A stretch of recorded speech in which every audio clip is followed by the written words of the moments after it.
आदरणीय दर्शकबिन नमस्कार। जनता टेलिभिजनको कार्यक्रम खुला मञ्चमा यहाँहरूलाई हार्दिक स्वागत छ। म दीपक पाण्डे। दर्शकबिन, सत्तारूढ दल नेपाल कम्युनिस्ट पार्टी नेकपाको विवाद अझै मिलिसकेको अवस्था छैन। करिब 5 महिना लामो विवाद पार्टीका उपाध्यक्ष वामदेव गौतमलाई राष्ट्रिय सभा सदस्य बनाउने निर्णयसँगै केही किनारा लागेको देखिएको भए पनि मन भने मिलिसकेको अवस्था देखिँदैन। 10 दिनभित्र पार्टीको विवाद मिलाउन 2 अध्यक्षलाई जिम्मा दिइएको अवस्था भए पनि त्यो समय सीमा कटिसकेको अवस्था छ। आज मैले नेकपाभित्र बाहिरबाट हेर्दा मिलेको जस्तो देखिएको, तर भित्र भने भुसको आगो चाहिँ दन्किरहेको सल्किरहेको विवादका बारेमा बहस गर्ने प्रयास गरेको छु। र साथमा हुनुहुन्छ पार्टीका केन्द्रीय सदस्य प्रेमबल कुमार खनाल र वामपन्थी बुद्धिजीवी वरिष्ठ अर्थशास्त्री डाक्टर गोविन्द बहादुर थापाज्यू। स्वागत छ यहाँहरूलाई। धन्यवाद। नमस्कार। म खनालजीबाट विषय प्रवेश गरेँ। तपाईँको पार्टी अहिले कसरी चलिरहेछ अलिकति जान्न मन लाग्यो मलाई। होइन, पार्टी त अब एउटा एकता भएर अगाडि बढ्ने क्रममा यहाँसम्म आएका छौँ। करिब 3 वर्ष 2.5 वर्ष बितेर आएका छौँ। र यो बिचमा पार्टी एकतालाई व्यवस्थित गर्न कामहरू बाँकी रहेको थियो। सरकार सञ्चालनका सन्दर्भमा पनि अनेक खालका चाहिँ बहस विवादहरू भइरहेको बिचमा झन्डै 5 महिनासम्म लामो बहस छलफल अन्तर्सङ्घर्ष पछाडि अब भर्खरै सम्पन्न भएको स्थायी कमिटीको बैठक र सचिवालयको बैठकसम्म आइपुग्दाखेरि पार्टीलाई एउटा व्यवस्थित ढङ्गले सञ्चालन गर्नुपर्छ र अगाडि बढाउनुपर्छ। मैले बिम्बका रूपमा भन्दा अहिले काठमाडौँ उपत्यकामा भत्किए पार्टी, चुचे पार्टी, 16 खुट्टे पार्टी पनि छन् क्या। तीसँग दाजेर चाहिँ भन्न मिल्छ मिल्दैन? होइन, अब गतिका साथ जानुपर्छ भने दिशाका साथ अगाडि बढ्न चाहिरहेको छ। तर अब आन्तरिक गृह कार्यको विषय बाहिर आइरहेको छैन। भनेपछि भत्के पार्टीबाट उठ्न खोजेको हो। अब उठ्छ भन्ने आशामा सबै फिर्केका छौँ बैठकबाट। तपाईँको पार्टी भत्के पार्टी शैलीमा छ भन्नेमा अस्वीकार त गर्नुहुन्न नि? त्यस्तो त होइन। कम्युनिस्ट पार्टी भनेको स्वाभाविक ढङ्गले पार्टीभित्र बहसहरू हुन्छन्, विवादहरू हुन्छन् र एउटा द्वन्द्वात्मक मतलब दृष्टिकोणको साथ भन्नुहुन्छ भने भएका कमी कमजोरीका बारेमा राम्रोसँग छलफल हुन्छ, बहस हुन्छ र एउटा नयाँ दिशा लिनुपर्छ भन्ने एउटा कम्युनिस्ट पार्टीको एउटा नीति नै हो, आदर्श नै हो। त्यसो हुनाले हाम्रो पार्टीमा भर्खरै सम्पन्न भएको बैठकले त्यो दिशामा जानुपर्छ भनेर दिशाभूत गरेको छ। अब यसो होमवर्क गरेर नेतृत्वले के छ भने एउटा नीति निर्णय गर्ने कामहरू त बाँकी नै रहेको छ। भन्न नारा चाहिँ जनवादी केन्द्रीयताको लाउनुहुन्छ, केन्द्रीय समितिमा बैठकै गर्नुहुन्न, स्थायी समिति बल्ल बल्ल बस्छ, त्यसले सचिवालयलाई भन्छ, सचिवालयले हैट यो त 2 अध्यक्षले भन्नुहुन्छ भनेपछि तपाईँहरू विवाद चाहिँ केन्द्रीकृत गरिरहनु भयो। यहाँले विवाद मिलाउने ठाउँ चाहिँ त्यसैतिर यहाँले यसो भनिरहँदाखेरि अब हामीले भन्नुपर्दाखेरि कामका प्रायोरिटीहरू हेर्नुपर्छ। यतिखेर कामको प्रायोरिटीका बारेमा कुरा गर्दाखेरि पार्टी एकतालाई सबभन्दा पहिला सम्पन्न गर्नुपर्ने कामभित्र पर्छ हाम्रो पार्टीभित्र। दोस्रो काम राष्ट्र जनताले भोगिरहेका समस्या, यो कोरोना महामारीमा सिङ्गो पार्टी पङ्क्तिलाई परिचालन गर्ने काम दोस्रो महत्त्वपूर्ण काम हो। तेस्रो कुरो भनेको चाहिँ जुन पार्टीभित्र उठिरहेको छ कि पार्टीलाई सरकारलाई नीति र पद्धतिबाट विधिबाट सञ्चालन गर्नुपर्छ र एउटा सरकारलाई एउटा जनमुखी ढङ्गले सञ्चालन गर्नुपर्छ भन्ने एजेन्डा मुख्य रूपमा चाहिँ किन हाम्रो पार्टीभित्र उठिरहेको छ।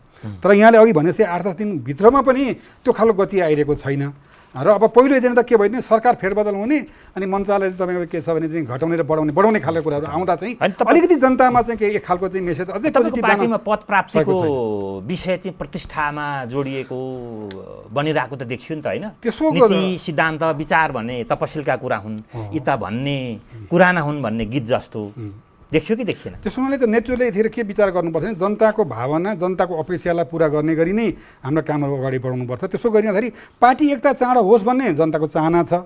र नेकपा चाहिँ के छ भने राष्ट्र जनताले भएका समस्याको बारेमा घर बस्ती टोल बस्तीसम्म पुगेर कार्यकर्ता परिचालन हुनु भन्ने जनताको चाहना छ। त्यो कामपट्टि चाहिँ अलिक बढी फोकस हुन सकिरहेको छैन भन्ने कुरा चाहिँ यथार्थ कुरा हो। हजुर, तपाईँका बड्डा नेताहरूले तपाईँहरूलाई निरीह बनाए जस्तो लागेको छ कि छैन? त्यो त यसो छ, अब अहिले पार्टीको बैठक नबसिरहँदाखेरि त्यस्तो लाग्नु स्वाभाविक छ। तर कोही पनि व्यक्ति अब के छ भने बड्डा हुने वा चाहिँ के छ भने माथिबाट आदेश जारी गर्ने तहको कोही पनि व्यक्तित्व हुनुहुन्न। प्रधानमन्त्री पार्टी अध्यक्षहरू हुनुहुन्न, वरिष्ठ नेताहरू हुनुहुन्न। त्यो पार्टी सिस्टमबाट चल्नुपर्छ भन्ने मान्यतालाई चाहिँ यतिखेर हाम्रो पार्टीभित्र स्थापित गर्ने दिशामा हामी तपाईहरु पार्टीलाई विधिसम्म ढङ्गले लडाउने कुरामा अगाडि हिँडाउने कुरामा लडिरहनु भएको। निश्चित हो, कम्युनिस्ट पार्टी यदि नीति र विधिबाट चलेन भने र रूपान्तरण गरेर अगाडि चलेन भने कम्युनिस्ट पार्टी भएर रहन पनि सक्दैन। डाक्टर साहब, तपाईँ वाम अर्थशास्त्री वरिष्ठ पनि हुनुहुन्छ, वाम विश्लेषकमा पनि तपाईँको परिचय छ। नेकपा भन्ने पार्टी छ नि होइन अहिले, त्यसलाई तपाईँ अहिले किन छ, पहिलेदेखि थियो नि। होइन, अहिले दुईवटा ठुलो बनेर नेकपा छ, अरू थुप्रै नेकपाहरू पनि छन्। अहिले मैले सत्तारूढ नेकपाको कुरा गर्दैछु। यो पार्टी चाहिँ कसरी हिँडिरहेको देख्नुहुन्छ तपाईँ?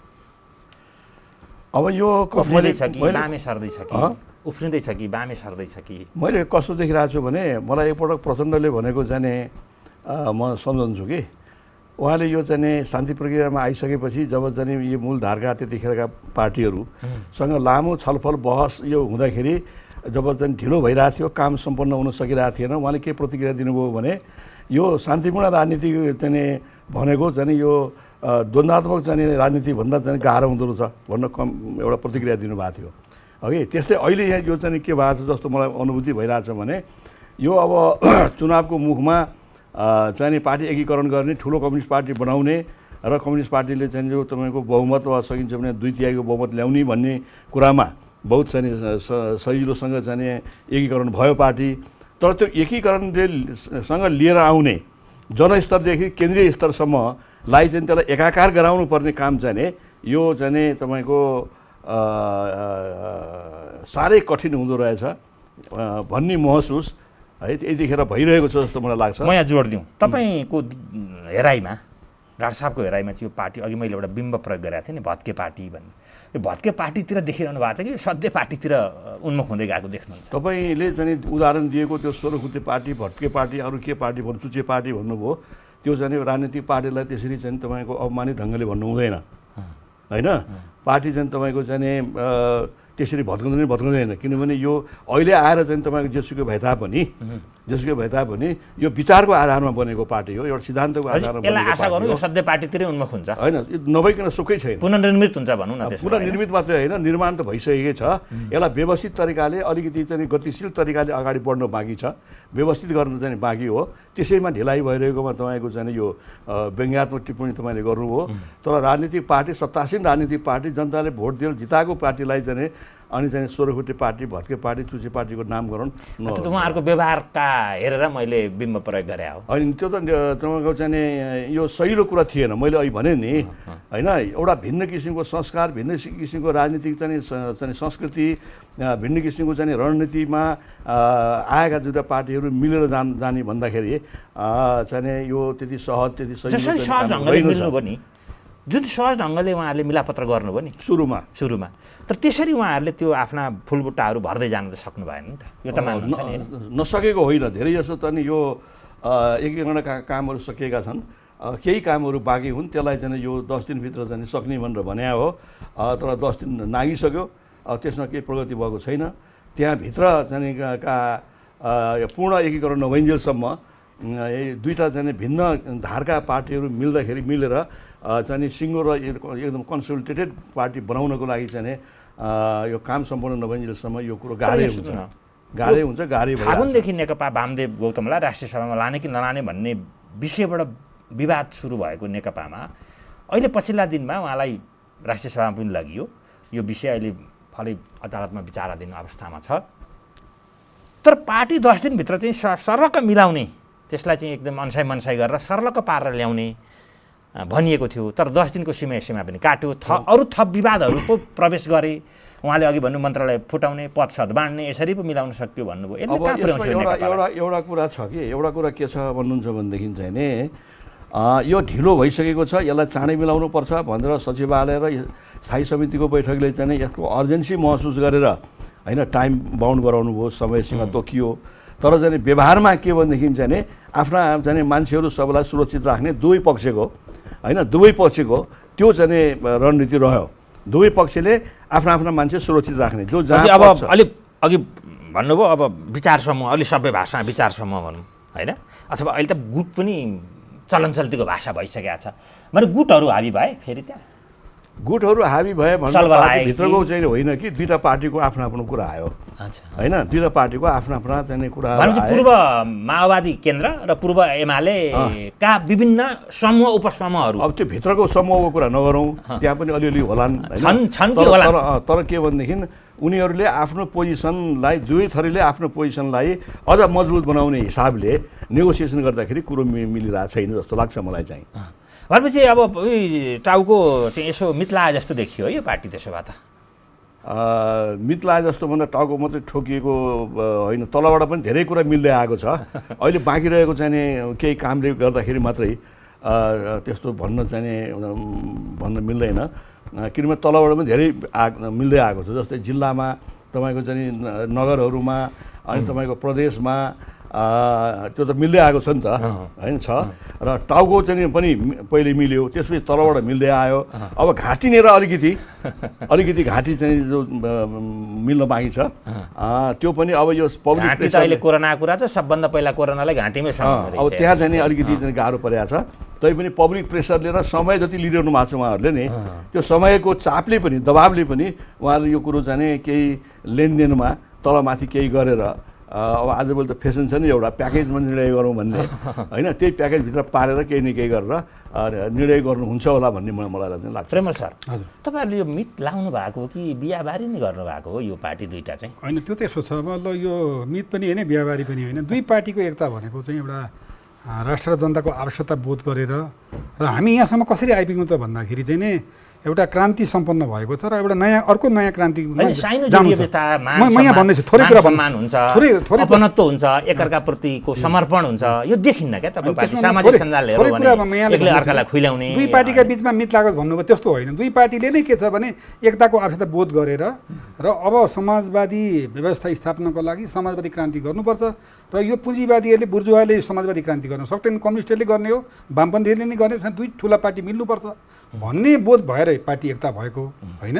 र जहाँसम्म चाहिँ के छ भने एकता भएपछि एकतालाई लेन्डिङ गर्ने कुरा, व्यवस्थापन गर्ने कुरा, सम्मानजनक व्यवस्थित गर्ने खालको कामका लागि चाहिँ अलिकति उज्रान्ति रहँदै यहाँसम्म आएको अवस्था चाहिँ। उहाँले यसलाई यसरी नबुझौँ कि मतलब मित लाएर चाहिँ के छ भने यसरी मित टुट्ने खालको होइन, यो स्पातिलो भएर जान्छ।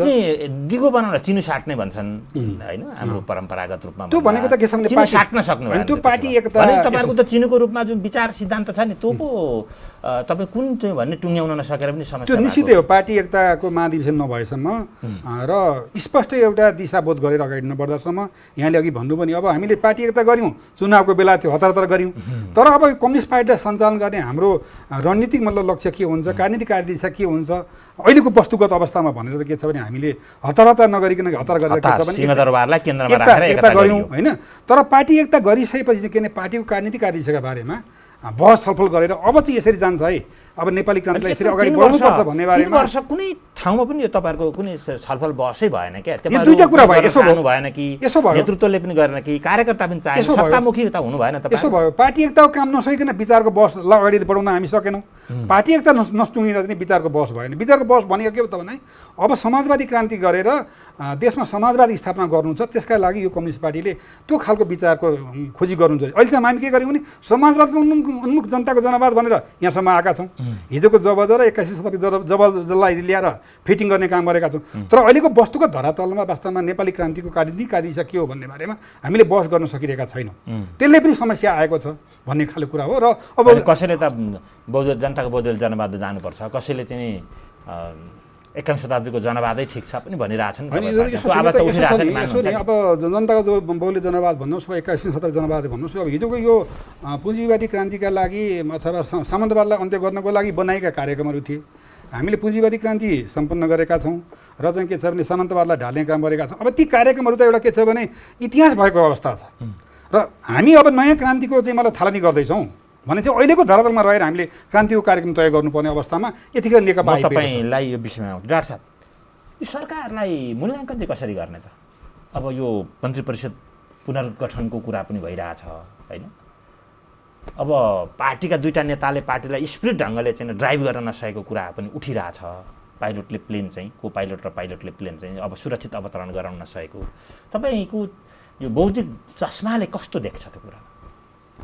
अब जनताको अपेक्षा र चाहिँ भनौँ न सिभिल सोसाइटी अब बुद्धिजीवी आम मान्छेको अपेक्षा अनुरूप सरकारले काम गर्न नसकेको कुरा यो जगजाहेर छ। यो सबैले चाहिँ यो कुरा महसुस गरेका छन् है, महसुस गरेका छन्। र यो समय चाहिँ हामीले 2015 सालको चुनावपछिको झन्डै 2/3 चाहिँ सरकार, शक्तिशाली सरकार, स्थिर सरकार आयो। अब आएपछि विकासमा चमत्कार हुन्छ भन्ने जनताको अपेक्षा हो, हामी सबैको अपेक्षा हो एउटा कुरा। र अर्को कुरो, यो चुनाव हुनुभन्दा अगाडिसम्म नेपालको विकास किन हुन सकेन, किन हामी पछि पऱ्यौँ भनेर चाहिँ व्यापक बहस छलफल हुँदाखेरि राजनीतिक अस्थिरता नै यसको लागि जिम्मेवार छ भन्ने निष्कर्षमा सबै पुगेका हुन् होइन।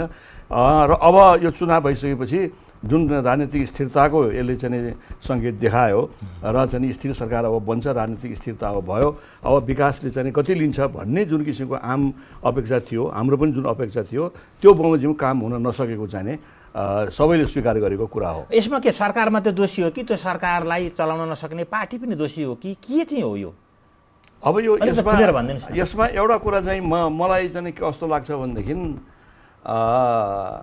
सरकारले पनि पार्टीले सहयोग गर्नुपर्छ भन्ने, पार्टीको चाहिँ सहयोग लिने जुन चाहिँ दृष्टिकोण हो त्यो दृष्टिकोण सरकारको पनि भएन होइन, हुँदै भएन। र सरकारले चाहिँ जो तपाईँको अब लिने मान्छेले लिन नचाहेपछि दिने मान्छेले म दिन्छु लौ भनेर भन्नु होइन, यसलाई चाहिँ यो अनवान्टेड गेस्ट जस्तो होइन।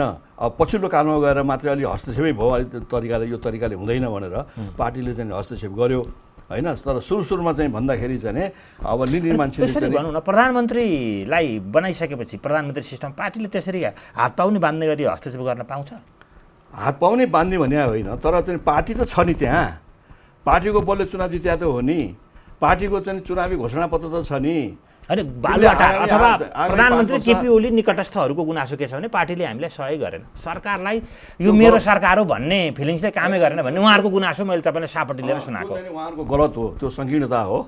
पार्टीको सहयोग लिने वातावरण पनि बनाउनुपर्छ, पार्टीको सहयोग लिनु पनि पर्छ। उहाँले चाहिँ तपाईँको बजेट बनाउनु भयो, यो नीति तथा कार्यक्रम बनाउनु भयो, 15औं योजना बनाउनु भयो होइन। त्यसमा पार्टीको नेताहरूसँग चाहिँ कहीँ छलफल भएन, बेखबर पार्टीलाई बाइपास पार्टी बेखबर भयो होइन। त्यसैले सहयोग त लिनु पर्यो नि। अब के भने यसमा छलफल गर्नु पर्यो भनेर चाहिँ पार्टीले चाहिँ दबाब दिने होइन, त्यो चाहिँ पनि गर्नुभएको हो होइन। तर एउटा चाहिँ लाग्दैन तपाईँलाई, यो नेकपामा जुन खालको अहिले बहस विवादहरू भइरहेछ यो पार्टीलाई एकदम मजबुत बनाउने दिशामा केन्द्रित छ कि यो चाहिँ सत्तालाई कसरी दोहन गर्ने भन्ने दिशामा केन्द्रित छ? अब तपाईँको यो सत्तामा दोहन गर्ने भन्ने कुरासँग म सहमत छैन होइन। तपाईँले त्यस्तो शब्द प्रयोग चाहिँ नगर्दा राम्रो हुन्थ्यो। तर सरकार सञ्चालनको चाहिँ विधि जुन छ नि त्यो विधिमा चाहिँ त्यो चित्तबुद्ध खालको छैन होइन। त्यसमा तपाईँको चाहिँ सहभागिता, समावेशिता, विचार विमर्श धेरै जसो तपाईँको चाहिँ पार्टीकै नेता कार्यकर्ता बुद्धिजीवीहरूको नभए तापनि होइन को मात्रै होइन, अझ चाहिँ गैर राजनीतिक तपाईँको चाहिँ बुद्धिजीवीहरूको समेत राय सल्लाह लिएर व्यापक परामर्शको आधारमा नीति तय गरेर तपाईँको अगाडि बढ्नुपर्ने ठाउँमा पार्टीभित्रै पनि छलफल भएन र उहाँहरूको धारणा कस्तो भएन कि गरिएन?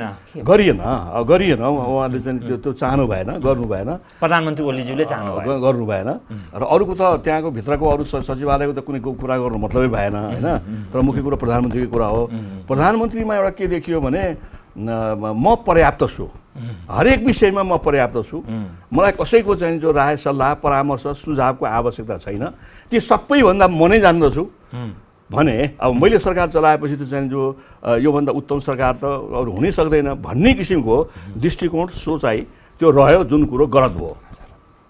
भनेपछि अरूलाई पुछताछ गर्ने काम भएन, यसरी भनौँ अलि सबै भाषामा भन्दा, अथवा पार्टीलाई बाइपास गरियो, मतलबै गरिएन। अब जाने कुनै चाहिँ उनीहरूलाई प्रभाव गरिएन, उनीहरूको सहयोग लिने मनसाय व्यक्त गरिएन। भनेपछि के यो एकता चाहिँ यो सत्तामा जानलाई बनाइएको बैशाखी भनेर त भन्न त मिलेन नि होइन? भन्न मिलेन। के को बैशाखी? सत्तामा जानलाई एकता क्या, पहिला एकता गरिएको थियो नि त। अब सत्तामा जानको लागि त तपाईँको जाने होइन, कम्युनिस्ट पार्टी दुईवटा मिलेर अब यहाँ के हो भनेदेखि दुईवटा कम्युनिस्ट पार्टी एमाले र तत्कालीन माओवादी अलग अलग हुँदाखेरि छुट्टा हुँदाखेरि डाक्टर मै थपिदिउँ यो जुन उत्साह होइन थियो नि हँ? जुन उत्साह थियो नि त दुईटा पार्टी होइन एक सुन्नुहोस् न कार्यकर्ता यो जनता दुईटा पार्टी अलग अलग हुँदाखेरि दुईटा पार्टीलाई नै जुधाउने तेस्रो पार्टीले खेलाउने होइन कहिले उसलाई चाप्ने कहिले उसलाई चाप्ने त्यस्तो खालको चाहिँ भएर अब मेजोरिटी जनसङ्ख्या वामपन्थी छ देशमा होइन तर सत्तामा चाहिँ जो तपाईँको स्थिर र चाहिँ बहुमतको सरकार कहिले हुन नसक्ने यो के भनेदेखि यो प्रतिक्रियावादीहरूले खेलाउने जुझाउने लडाउने होइन होइन मैले जोड त्यो गरे हुनाले मिल्नु स्वाभाविक थियो होइन किनभनेदेखि आखिरमा ज्ञानको दृष्टिकोणको सिद्धान्तको स्रोत त एउटै हो मार्क्सवाद लेनिनवाद हो होइन जनतालाई गएर भन्ने कुरा पनि त्यही हुन् तपाईँको कुरामा सहमत थप्दैमा के भने जुन एकता हुँदा जुन जनतामा कार्यकर्तामा मुलुकमा उत्साह थियो नि यो पछिल्ला दिनमा त्यो चाहिँ अलिक निराशातर्फ उन्मुख भइरहेको होइन यो एकीकरण ढिलो भयो एउटा कारण एकीकरण ढिलो भएको हुनाले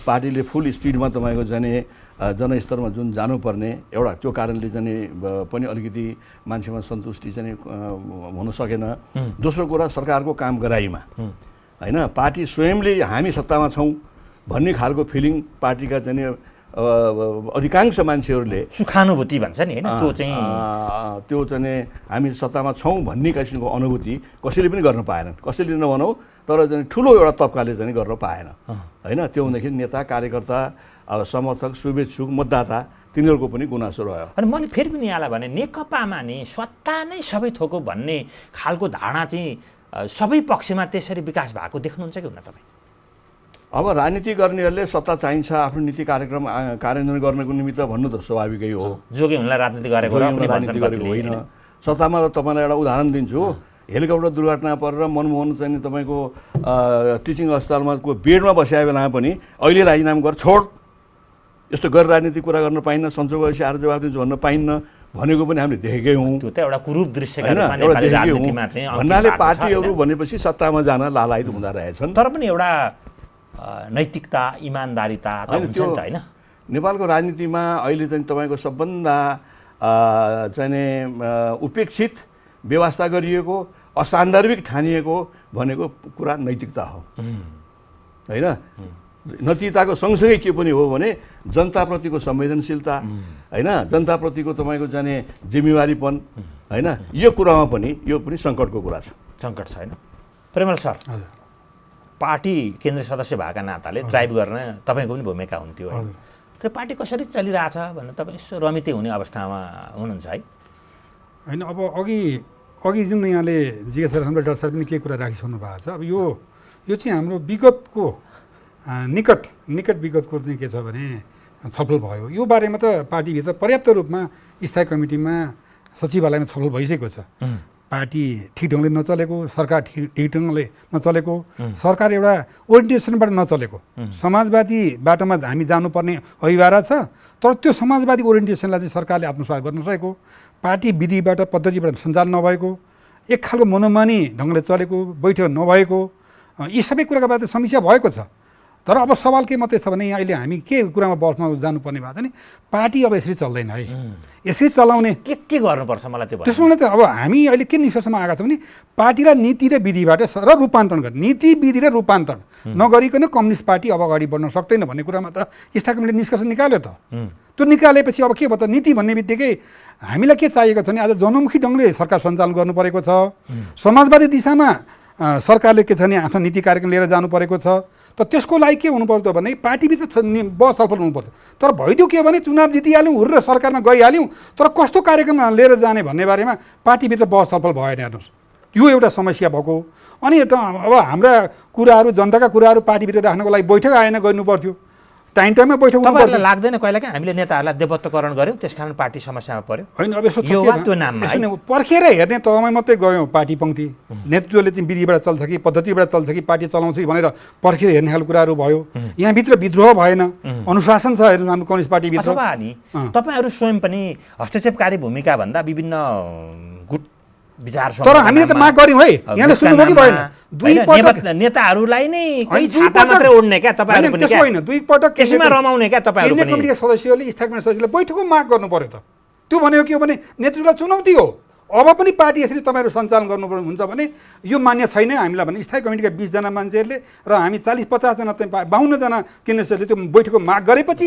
अहिलेको यो अवस्था विकसित भएको अवस्था त्यसमा यहाँले जुन नेपालको राजनीतिमा केन्द्र सदस्यहरूले आफ्नै केन्द्रीय कार्यालयमा धरना बसेका दृश्यहरू पनि देखियो। हामी रमिते भनेर बसेका छैनौँ।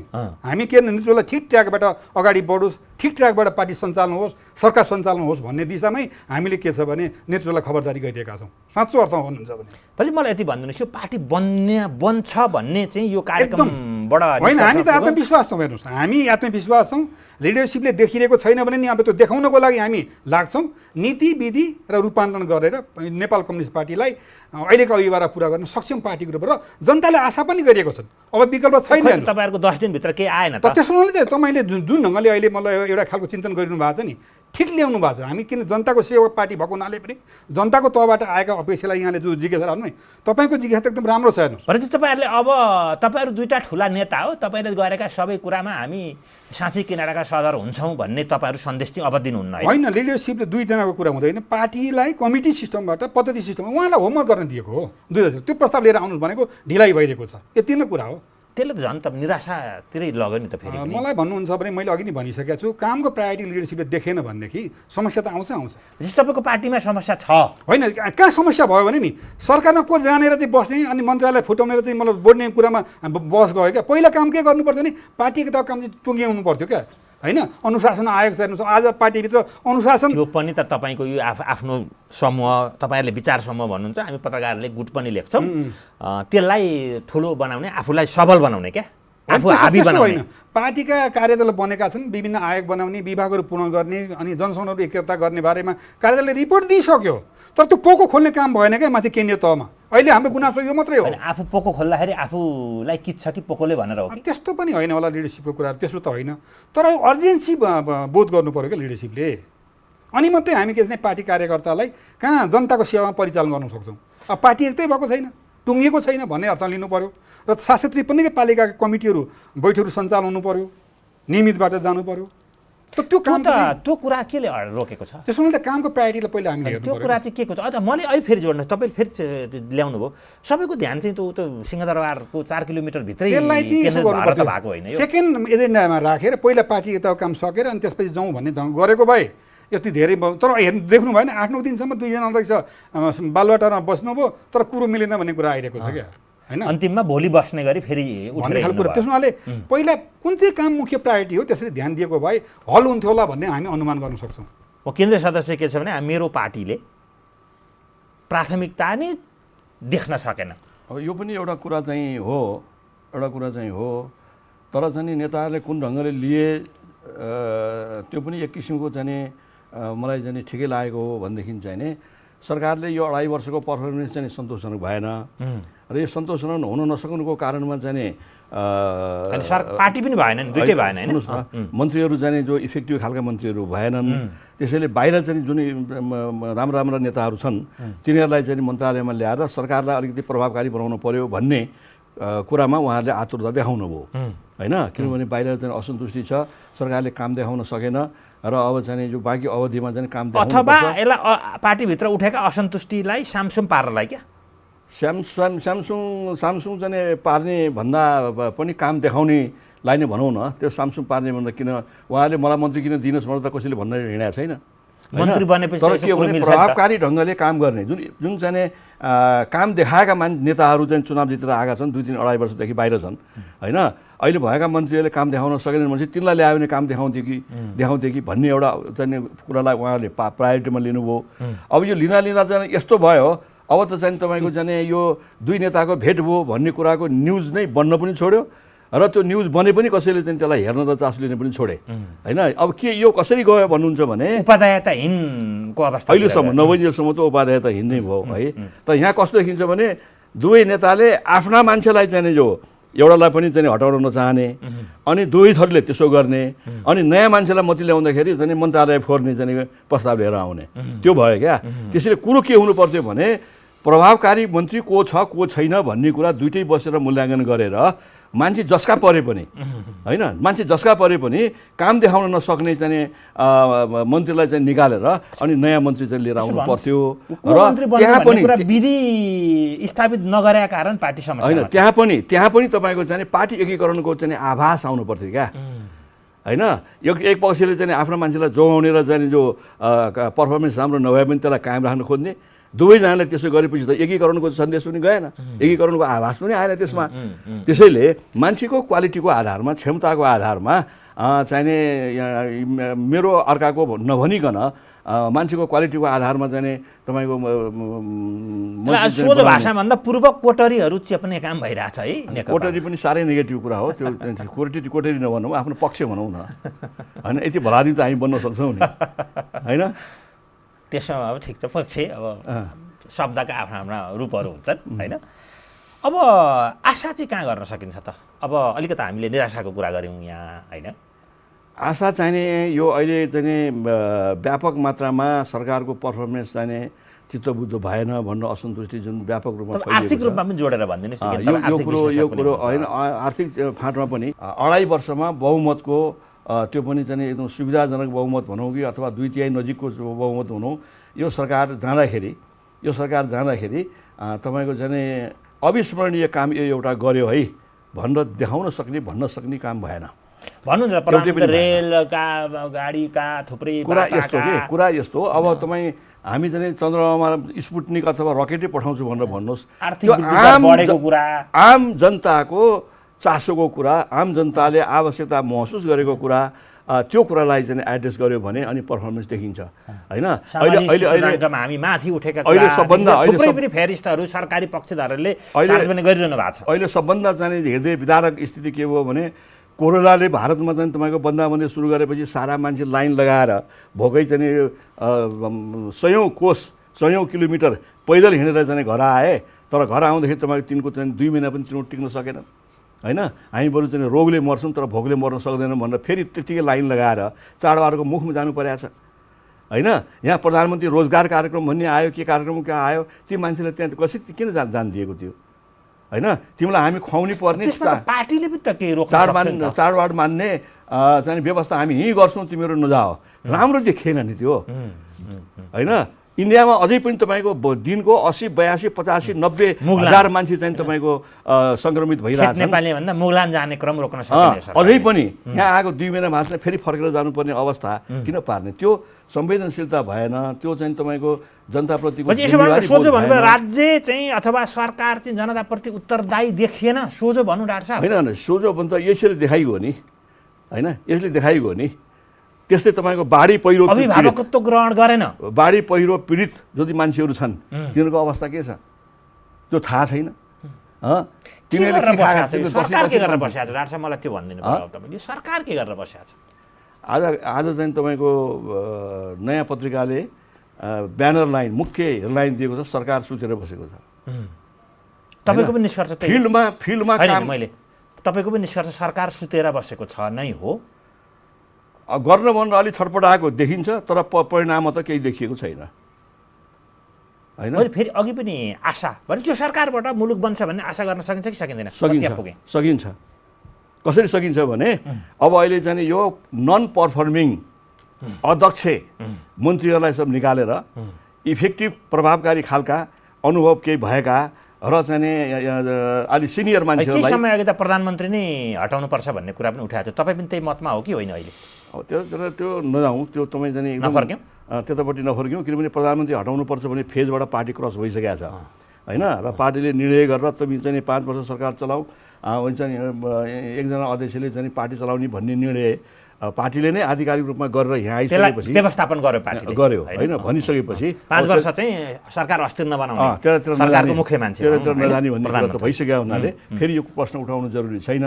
तर मन्त्री चाहिँ एकपटक काम देखाएका चाहिँ आमूल परिवर्तन गर्न जरुरी देख्नुहुन्छ जरुरी देख्छु एकदमै जरुरी देख्छु र त्यसमा एक दिन पनि ढिलो गर्न हुँदैन मैले अब सुन्दैछु के अहिले आजै होइन ढिलो भइसक्यो कि धेरै ढिलो भइसक्यो यहाँ बाहिर चाहिँ मान्छेले चाहिँ एकदम चाहिँ व्यङ्ग्य गर्न थालिसके होइन घोचपेच गर्न थालिसके, उपहास गर्न थालिसके। कार्टुन त दैनिक बनिरहेको अब दिनदिनै तपाईँको जाने के भने एउटा नयाँ मन्त्री परिषद बनाउनु पर्ने भएदेखि एउटा कुरा हुन्थ्यो।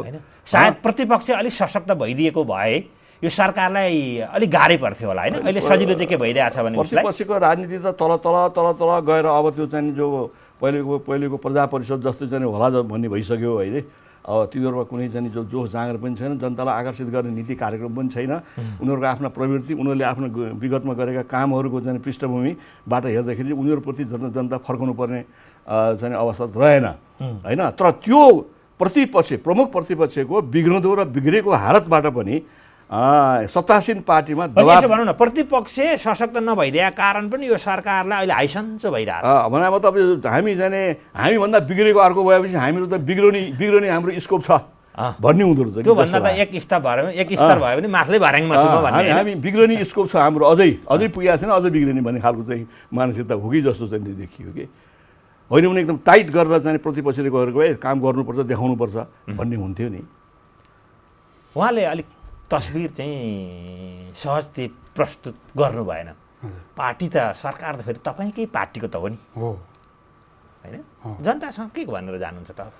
होइन, अब हामीले त के छ भने अब हामीसँग 2.5 वर्ष बाँकी छ जनतामा जानको लागि। विगतका भुलचुकहरूलाई सच्याउँदै यो 2.5 वर्षमा मतलब 2.5 वर्षमा हामी धेरै काम गर्न सक्छौँ। डाक्टर साहबले भन्नुभएको चाहिँ के छ भने सरकार नै हो अनुभूति दिने कुरा, त पार्टी थ्रु सरकारबाट जाने कुरा चाहिँ के छ भने कुरा हो। मेरो अघि के तर्क मात्रै हो भने सरकारमा चाहिँ किन मन्त्री राख्ने नराख्ने कुराको जुन 9-10 दिनसम्म बहस भयो नि, यो नै गर्ने त 12 घन्टामा सकिने विषय हो।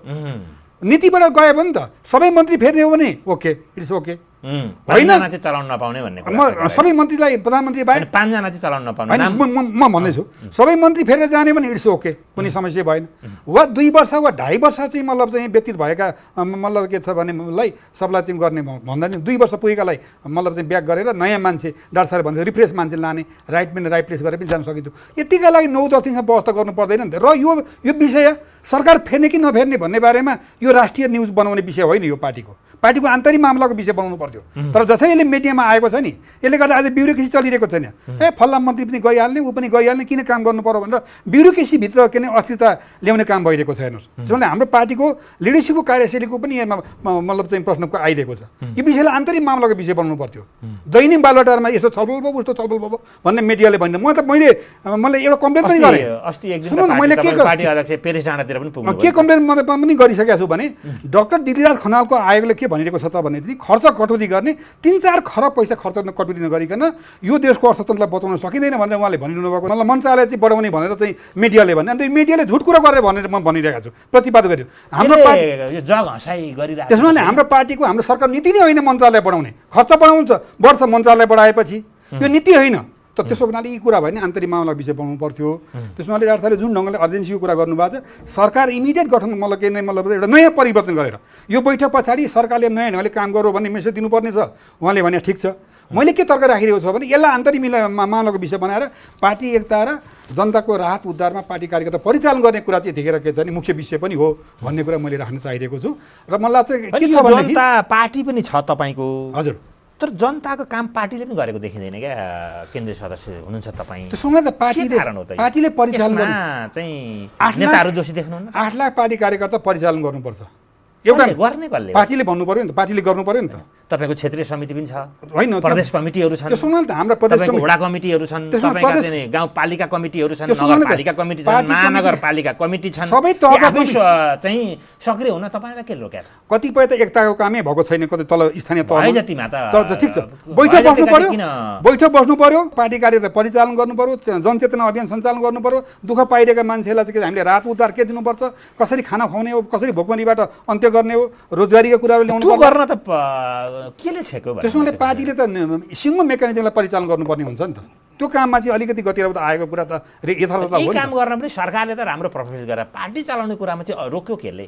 त्यसमा त माथि लिडरसिपले के त्यो जवाफदेही बनाउनु सक्नु पर्यो। माथिल्लो कमिटीले प्रदेश कमिटी तपाईँले अहिले गाउँ गाउँमा सिंहदरबार पुर्याएपछि तपाईँ नेकपाकै सत्ता छ गाउँ गाउँको सिंहदरबारमा, त्यहाँका कार्यकर्ता त्यहाँको सत्तामा रमाउने होइन र? अनि केन्द्रमा त तपाईँको जामा देखिराखिएको। अनि हाम्रो नीति अहिले के बनेको छ, 3 तहका सरकार सञ्चालनको लागि पार्टीभित्र संयन्त्र बनाउने भनेको छ।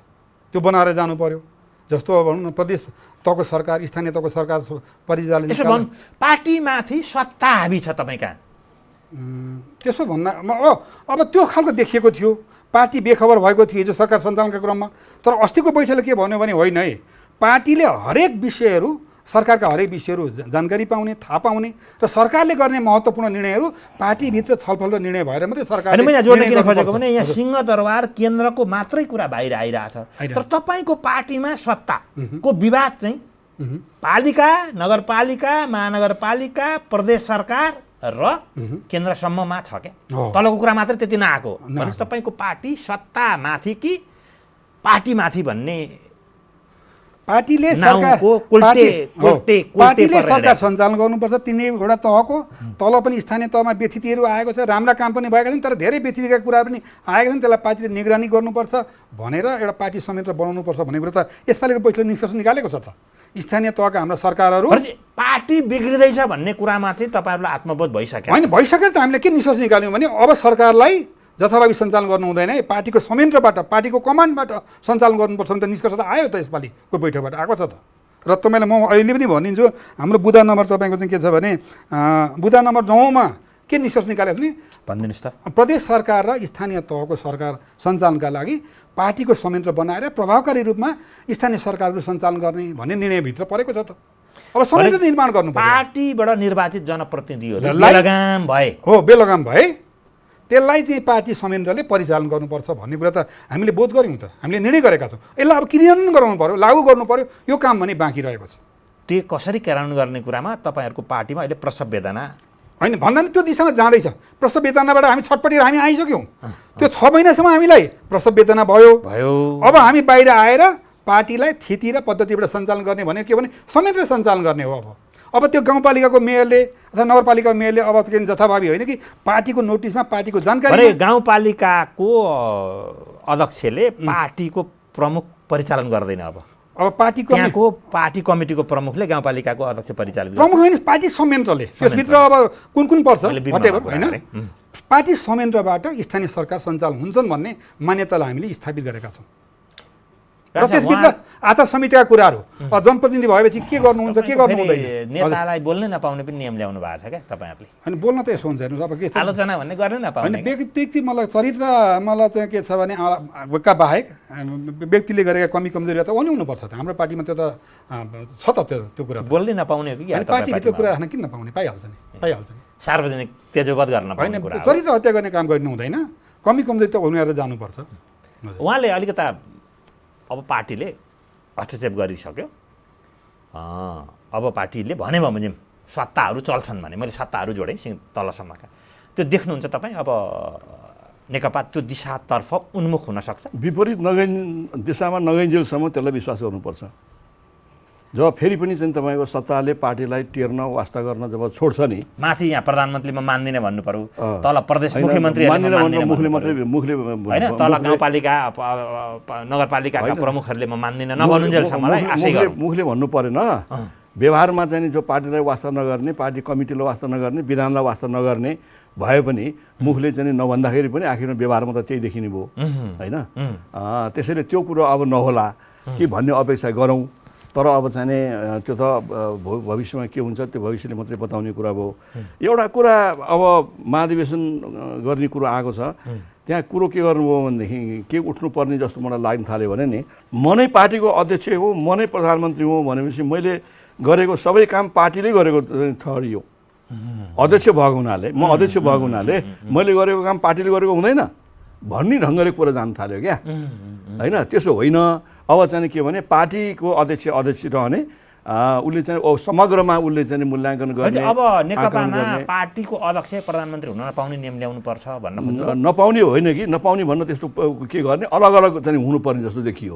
ताकि चाहिँ अब भनौँ न पार्टीको अध्यक्ष भइसकेपछि अब त्यहाँ अरू कसले चाहिँ सुझाव सल्लाह दिने, कसले चाहिँ दबाब दिने, कसले चाहिँ तैँले गरेको यो काम भएन भन्ने, कसले चाहिँ तपाईँको यो काम गर्यो भने महाधिवेशनले चुनेको प्रधानमन्त्री नै अध्यक्ष नै मै छु भनेपछि म नै पार्टी अरूलाई किन गर्नु होइन र। त्यसैले अरू किन अरूको चाहिँ राय सुझाव मैले चाहियो भन्ने प्रधानमन्त्री पनि अध्यक्षलाई प्रधानमन्त्री बनाउँदाखेरि त्यो कुरो हुँदो रहेछ है। त्यसैले पार्टी अध्यक्ष एउटा सुप्रिम चाहिँ पार्टी रहने अध्यक्ष रहने र अरू कसैलाई तपाईँको प्रधानमन्त्री बनायो भने त्यो अवस्थामा बल्ल पार्टीले जाने गाडी गर्न सक्छ है। यो विचार चाहिँ पार्टीको माध्यमबाट एक व्यक्ति आउनु पर्छ जस्तो लाग्यो भन्ने चाहिँ सशक्त छ आवाज नेकपामा अहिले एक व्यक्ति एक पद भन्नेको आवाज सशक्त उठिरहेछ अहिले उठेको छ। माधव नेपालले लामो समयदेखि तर यो कुरो अब अध्यक्ष र प्रधानमन्त्रीमा लागू हुने हो कि होइन त्यो कुरो त्यसरी प्रश्न आएको छैन होइन। प्रश्न पार्नुपर्छ भन्ने तपाईँको सुझाव हो? प्रश्न पार्नु होइन कि यो कुरालाई फोकस गरेर यो कुरालाई जस्तै प्रदेश सरकारहरूमा भनौँ न प्रदेशको मुख्यमन्त्रीलाई नै तपाईँको प्रदेश कमिटीको चाहिँ संयोजक बनाइन्छ भने त्यो प्रदेश सरकारले गरेको कामको चाहिँ तपाईँको मूल्याङ्कन निगरानी होइन त्यसको चाहिँ पुनरावलोकन कसले गर्ने? कसै भनिन्छ नि चाहिँ कसैलाई जिम्मेवारी खातेखात कसैको भने पुरपुरमा अब यो जिम्मेवारी नपाएर गरेको कुरा एउटा कुरा भयो होइन। तर कुरो के भने त्यो पनि सैद्धान्तिक दृष्टिकोणले मिलेन, त्यो अवैज्ञानिक भयो होइन। मै चाहिँ तपाईँको काम गर्ने सरकारको अनुगमन गर्ने मान्छे पनि उही सरकार चलाउने पनि उही भनेपछि त ऊ चाहिँ मिलेन नि त्यो त होइन। त्यो तर्कसङ्गतै भएन, त्यो अनुपयुक्त भयो। नेकपा अब एक व्यक्ति एक पदको कुरा चाहिँ सशक्त ढङ्गले महाधिवेशनले सम्बोधन गर्ने ढङ्गले अगाडि जानुपर्छ। मैले अहिले तपाईँको भन्ने सुझाव दिनुहुन्छ तपाईँ? मैले अहिले प्रधानमन्त्री र अध्यक्षको बिचमा जुन कुरा गरेँ नि होइन, यो कुरालाई म महाधिवेशनमा अझ यसलाई चाहिँ विस्तृत र अझ गहिरो ढङ्गले म चाहिँ आफ्नो धारणा राख्छु।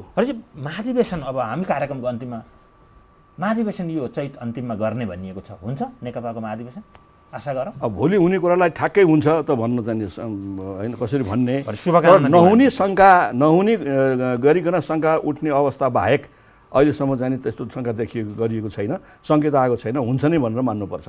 हुन्छ महाधिवेशन अब यसो छ, चैतमा हाम्रो हुने कुरा त निर्णय हामीले गरिसकेका छौँ होइन। त्यसको लागि त नवीकरणहरू गर्नुपर्छ पार्टी सदस्यहरूको।